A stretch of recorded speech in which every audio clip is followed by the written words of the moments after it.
Hey everyone, it's Cool Plumber. Just hanging out in the man cave again, and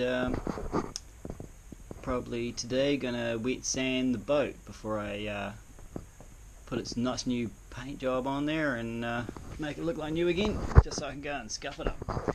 Been watching some YouTube videos on wet sanding and painting just to refresh my skills. YouTube's always a good medium for brushing up on something you haven't done for a little while. Oh, take that to the boat. Alright, so primed it, then put the undercoat on, but then it comes up rough, so you just got to sand that back. The old wet and dry. I'm going to try these sanding blocks just for starters, and then I'll get some real smooth stuff on there. Get all your different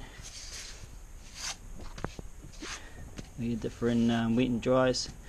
Probably go right down to the 1000 before I spray, just quickly.